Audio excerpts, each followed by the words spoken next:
भरद्वाज मुनि बसहि प्रयागा, तिनहि राम पद अति अनुरागा। तापस समदम दया निधाना, परमारथ पथ परम सुजा।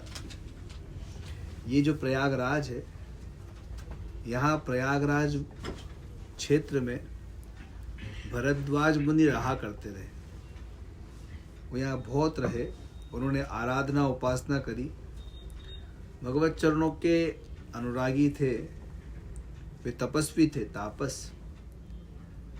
मनसा वाचा कर्मणा, जिस तप की बात अभी अपन कर रहे थे, वो तप उनके जीवन में था। जितेंद्रिय थे। शम माने इंद्रियों के ऊपर जिनका अंकुश है, और शमदम इंद्रिय और मन दोनों पे ही उनका नियंत्रण था।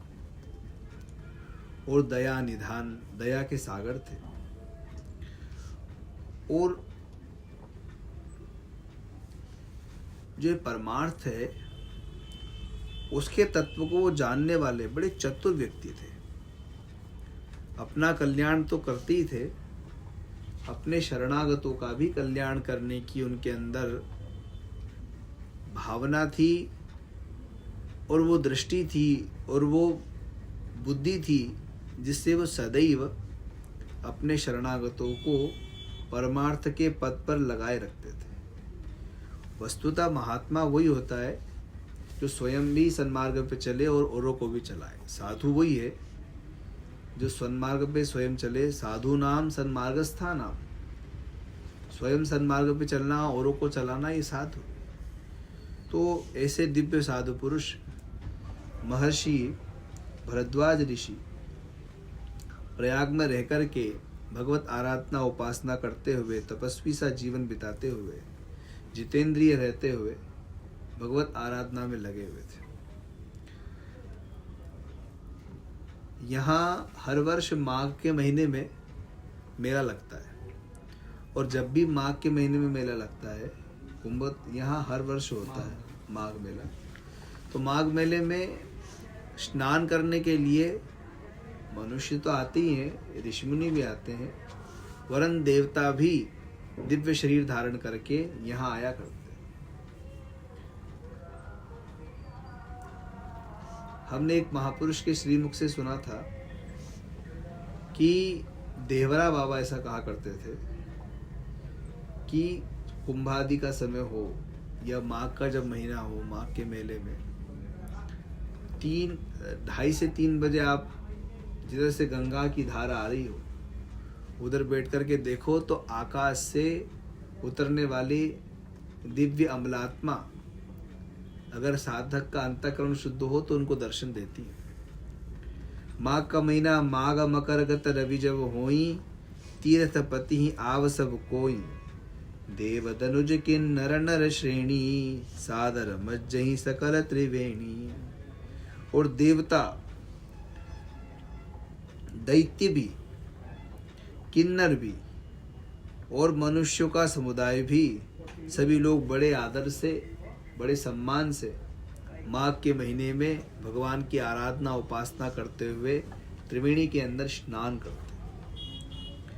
पूजई माधव पद जल जाता, परसि अक्षय बटु हरसहि गाता। और भगवान श्री वेणी माधव के दर्शन करते। और अक्षय वट है, अक्षय वट का दर्शन किया क्या आप लोगों ने? अक्षय वट है, हाँ। नहीं अभी वहां तक तो गए थे अपन, अक्षय तो गए नहीं ना, लेकिन तुमने बताया नहीं। अक्षय वट का भी दर्शन करना चाहिए, उसका स्पर्श का भी विधान है। अगर उसका परस्य अक्षय पटु हर्ष ही गाता, अक्षय वट का स्पर्श करने से मनुष्य के शरीर के पाप नष्ट हो जाते हैं। भरद्वाज आश्रम अति पावन, परम रम्य मुनि वर मन भावन। और भरद्वाज ऋषि का आश्रम है, बड़ा सुंदर आश्रम। तो उस समय में जब भरद्वाज ऋषि यहाँ पर प्रयाग में थे, तो लोग भगवान वेणी माधव का दर्शन करके, अक्षय वट की परिक्रमा करके भरद्वाज ऋषि के आश्रम जाते थे, और वहाँ मुनि के चरणों में प्रणाम करते थे, वहीं रहते थे, क्योंकि वहाँ ऋषियों का समुदाय होता था और निरंतर भगवत चर्चाएं होती थी। तहाँ होई मुनि ऋषय समाजा, जाई जे मज्जन तीर्थ राजा, जाई जे मज्जन तीर्थ राजा। मज्जई प्रातः समेत उछाहा, कहाहीं परस्पर हरि गुण गाहा। और संतों का समुदाय निरंतर भगवत चर्चा करता रहता था वहां पर। प्रातः काल उठ करके उत्साह पूर्वक भगवान के कीर्तन में लग जाते थे। प्रातः काल उठने की बात इसलिए कही है कि ठंडी का समय होता है, तो प्रातः काल लोगों से उठते नहीं बनता है। रजाई में से बाहर आना बड़ा कठिन होता है। और जब हम तीर्थ में हो तो तीर्थ में आलस्य प्रमाद का त्याग करके मन को एकाग्र करके भजन में लगना चाहिए। कहते हैं अन्य क्षेत्रम कृतम पापम तीर्थ क्षेत्रे विनश्यति। अन्य स्थानों में किया गया जो पाप है वो तीर्थ में नष्ट होता है, पर तीर्थ क्षेत्रे कृतम पापम वज्रलेपो भविष्यति। तीर्थ में किया हुआ जो पाप है वो तो वज्रलेप हो जाता है, वज्र के समान हो जाता है, फिर वो नहीं मिटता। इसलिए तीर्थ में बड़ी सावधानी से रहना चाहिए। आजकल वो क्या चल रहा है ना, वो एयरपोर्ट पे जाओ तो वो मशीन चलती रहती है, सीढ़ियाँ क्या बोलते हैं उसको, एक्सीलेटर।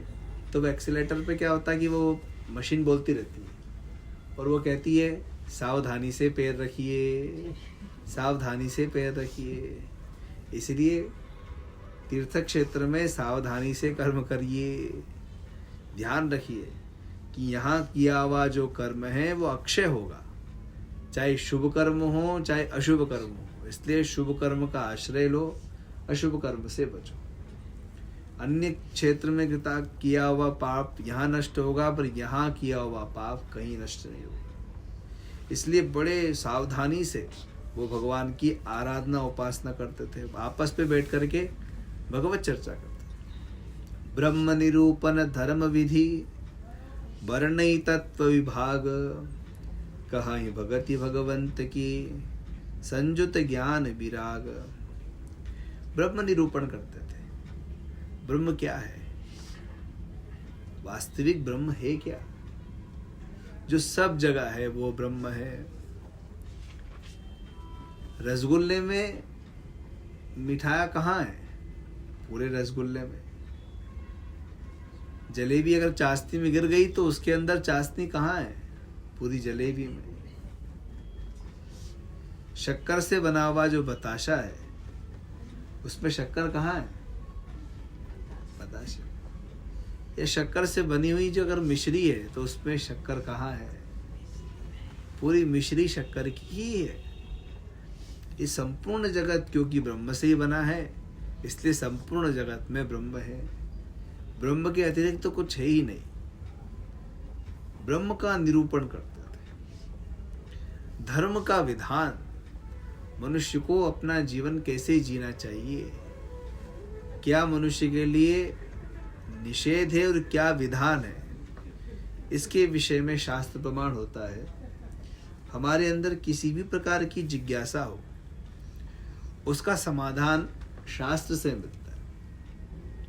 और धर्म का विवेचन शास्त्र से ही होता है, और धर्म पूर्वक जीवन मनुष्य के लिए कल्याणकारी होता है। धर्म भगवान का स्वरूप है और धर्म आचरण का विषय है।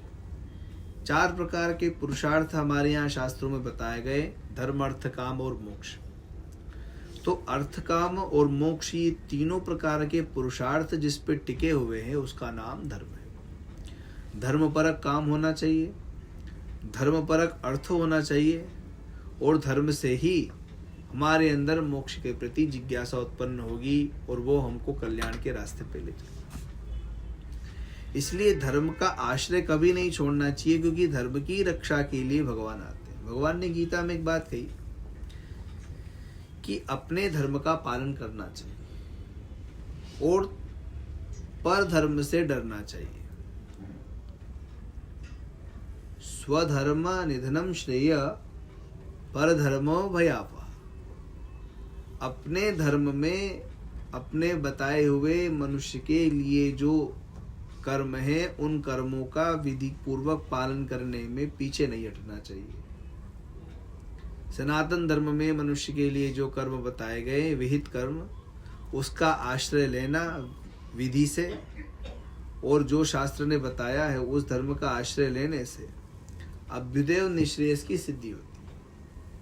ये लोग तो सुखी बनेगा, लोक लोकांतर भी सुखी होते हैं, मनुष्य भगवत दर्शन मोक्ष का अधिकारी हो जाता है स्वधर्म का पालन करने से। स्वधर्म का पालन का अर्थ है कि स्त्री के लिए क्या धर्म है, पुरुष के लिए क्या है, ब्राह्मण क्षत्रिय वैश्य आदियों के लिए क्या है, ब्रह्मचर्य गृहस्थ वानप्रस्थ संन्यास के लिए क्या धर्म है, उसका निरूपण शास्त्र ने किया। यदि उसके अनुसार मनुष्य अपना जीवन जीता है तो वो उसके लिए कल्याणकारी है। और उसको छोड़ करके जो सन्यासी नहीं है, सन्यासी बन के घूम रहा है, जो गृहस्थी नहीं है, गृहस्थी बन के घूम रहा है, तो ये दूसरे का धर्म है जिसका पालन वो कर रहा है, तो भयावह, ये भयावना है।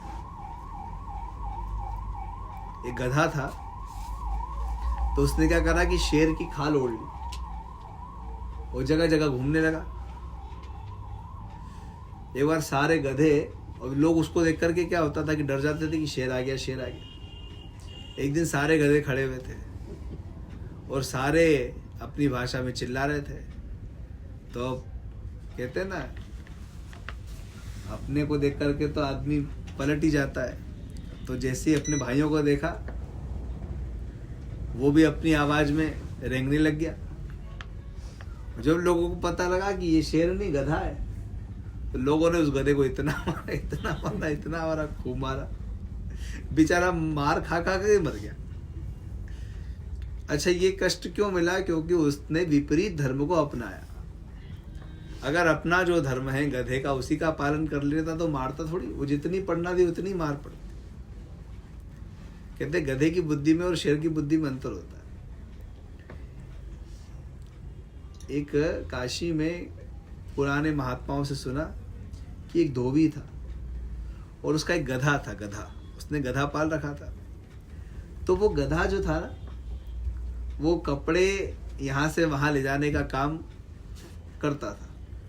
वो धोबी क्या करता था, कपड़े धो करके, सुखा करके और उसकी घड़ी करके गधे के ऊपर रख देता और यहाँ से वहाँ ले जाता और फिर वहाँ से लाता।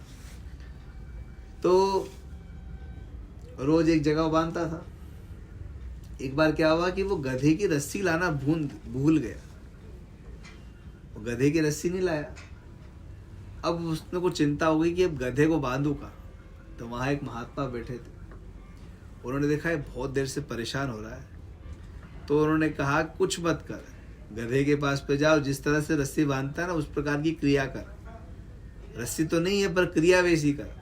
गधे के गले में ऐसा घुमाना कि उसको लगे रस्सी बंध रही है, फिर उस रस्सी के छोर को वहाँ उस पर घुमाना, फिर उसके पैर में ऐसे हाथ से घुमाना और उस छोर को ले जा करके फिर किसी खूंटे पे घुमाना। उसने ऐसे ही किया।